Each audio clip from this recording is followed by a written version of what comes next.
wonderful, the different voices I hear. Every time I hear, I get all gooey. I get all gooey because you're all double plus awesome.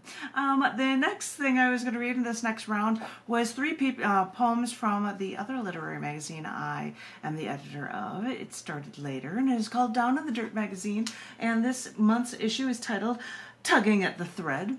As I said, it's accepted based on somebody's writing this within the issue. Tugging at the Thread seemed like a cool cover for it. Might as well get some thread on there.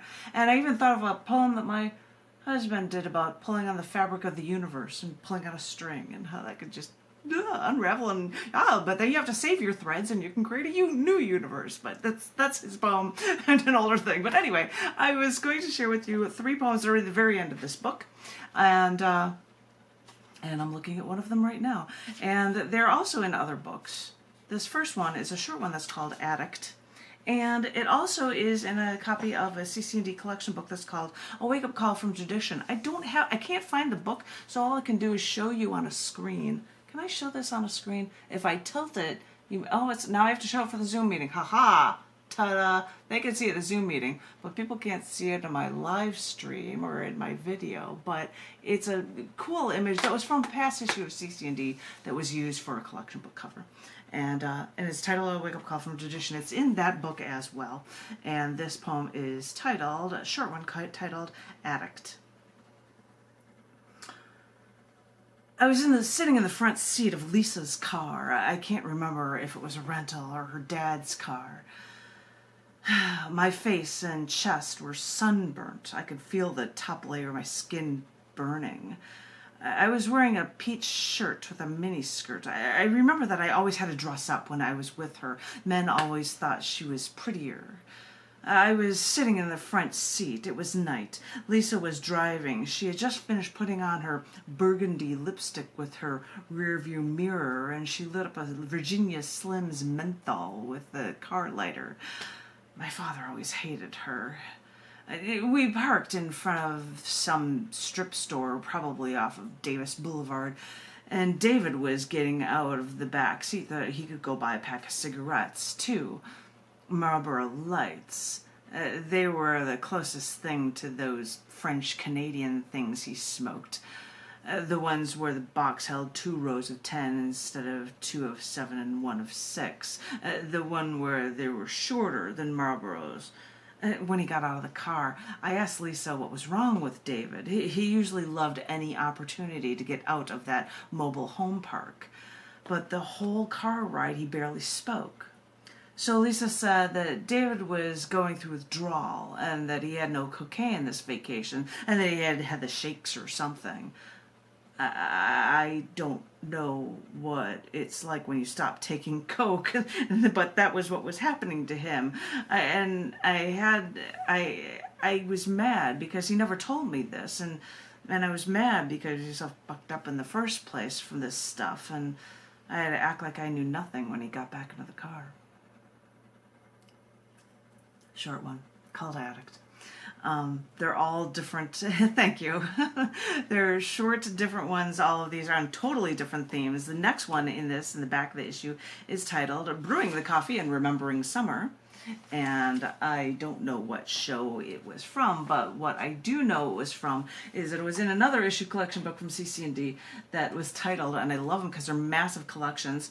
There are 2 different versions of it, and it's titled, Finally, Literature for the Snotty and Elite.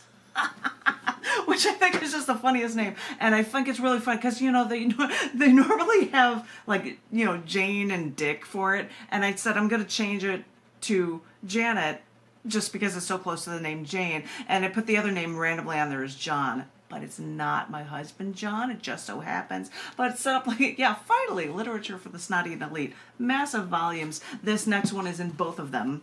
Both of these.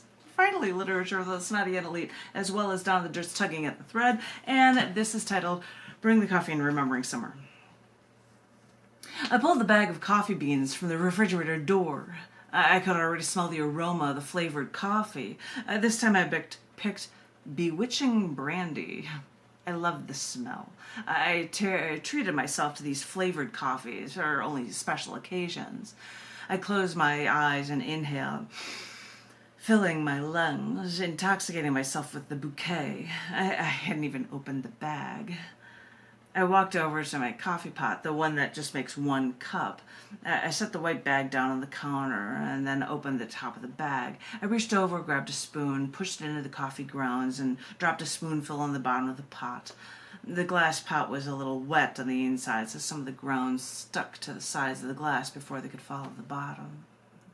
I then took the boiling water and poured it into the pot, put the lid on it, and set it down to let it brew.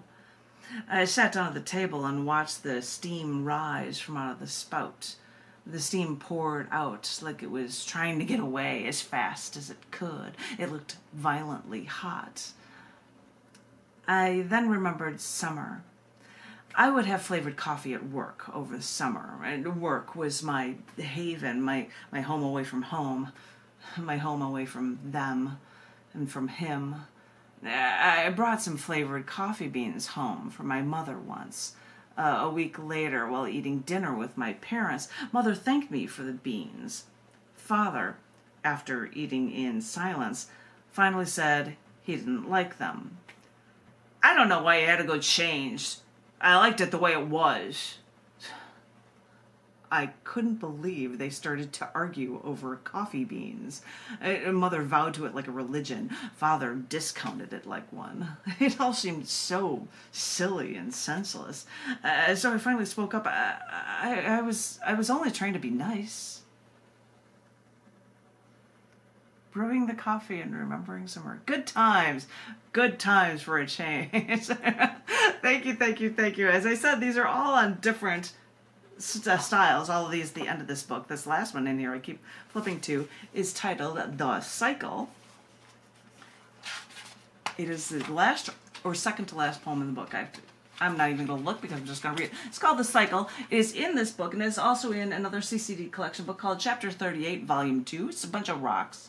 On the cover, and you're seeing a reflection of my monitor on here. Chapter 38, Volume 2, as well as Down the Dirt, Tugging at the Thread. This is titled The Cycle. It all came to her like this. She remembered when she was a child, coloring eggs for Easter, wire spoons dipping into a cup, colors of spring and happiness left to dry in a newspaper. And she would always steal one away to eat before Sunday. And she would hide the pastel shell in the trash, the evidence. And she'd hide the yolk too, she only liked the white of it. And then she remembered the onion skins.